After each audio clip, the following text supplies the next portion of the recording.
আজকে আমি নিয়ে এলাম ফুলকপির ঝাল পুলির পিঠা। তো এখানে নিয়েছি আমি ফুলকপি। তো ফুলকপিগুলোকে এবার আমি গ্রেট করে নেব গ্রেটার দিয়ে। তো দেখুন আমি সব ফুলকপিগুলোকে গ্রেটার দিয়ে গ্রেট করে নিলাম। আর এবার এটাকে আমি ধুয়ে ভালো করে নিয়েছি। আর কড়াই আমি বসিয়ে দিয়েছিলাম চুলার মধ্যে। আর এখানে দিয়ে দিলাম সামান্য তেল, আর দিয়ে দিলাম একটা কুচানো পেঁয়াজ। তো পেঁয়াজটাকে আমি একটু ভালো করে ভেজে নিলাম। আর ওখান দিয়ে দেবো গ্রেট করে রাখা ফুলকপিগুলো। তো দিয়ে একটু নেড়ে চেড়ে ভালো করে আমি ভেজে নেবো এটাকে। তো দেখুন এটা মোটামুটি আমার একটু ভাজানো হয়ে গেছে। তখন আমি এখানে দিয়ে দিলাম স্বাদ মতো লবণ, আর দিয়ে দিলাম সামান্য মরিচ গুঁড়ো, আর দিয়ে দিলাম সামান্য জিরে গুঁড়ো, আর দিয়ে দিলাম ধনে গুঁড়ো, আর দিয়ে দিলাম হলুদ। তো সবগুলো দিয়ে আমি আবার একটু ভালো করে নেড়ে চেড়ে নেব। তো আমি এখানে সামান্য দিয়ে দিলাম জল 1 কাপের মতো। তো জল দিয়ে আমি ভালো করে ফুলকপিটাকে একদম কষিয়ে নেব।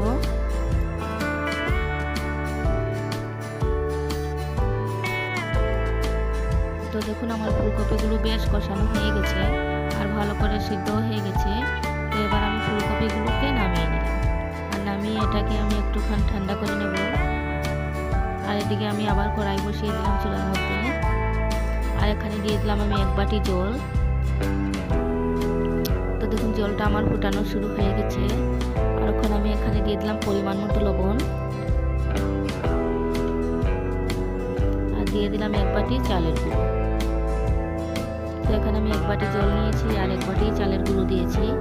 তো দিয়ে এটাকে আমি ভালো করে নেড়ে চেড়ে যাতে সবগুলোর গায়ে জলগুলো ভালো করে লেগে যায়। তো এগুলোকে আমি ভালোভাবে নেড়ে চেড়ে নিলাম। আর এখন আমি কয়েক মিনিটের জন্য ঢাকনা দিয়ে এটাকে ভালো করে আবার একটু সেদ্ধ করে নেব। দেখুন তো কত সুন্দর হয়েছে আমার শুকনো চালের গুঁড়িটা, দেখুন। তো এবার এটাকে আমি নামিয়ে নেব। তো নামিয়ে এটাকেও আমি একটুখানি ঠান্ডা করে নেব। তো আমার চালের গুঁড়োগুলো ঠান্ডা হয়ে গেছে।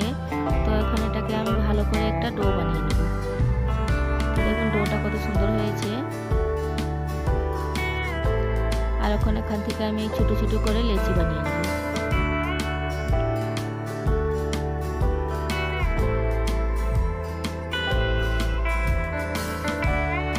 তো এবার আমি এগুলোকে বেলে নিব।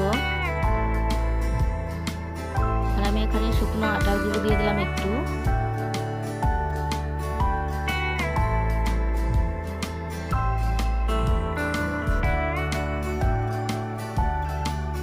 তো এগুলোকে একদম আমি পাতলা করে বেলবো না আর একদম মোটা করেও বেলবো না।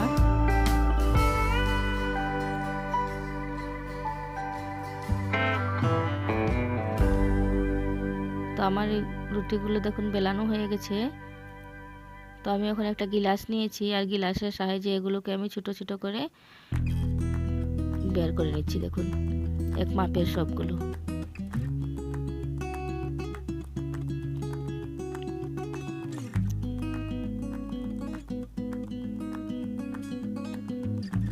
তো এখন আমি এগুলোর মধ্যে দিয়ে দেব ভেজে রাখা ফুলকপির পুরগুলো।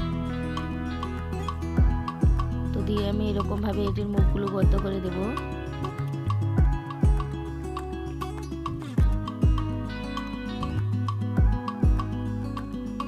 তো দেখুন এরকম করে আমি বানিয়ে নিলাম।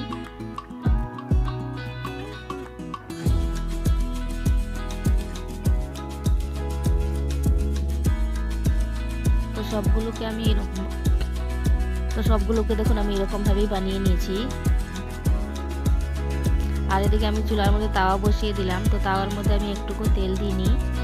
আর এবার এক একটা পুলি দিয়ে দেব।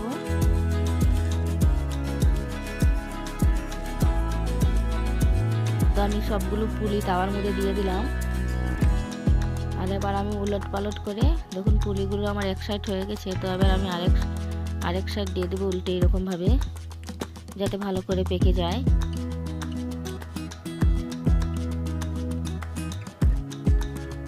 তো চুলার আঁচটা কিন্তু আমি একদম কমিয়ে দিয়েছি, না হলে ফট করে কালো হয়ে যাবে।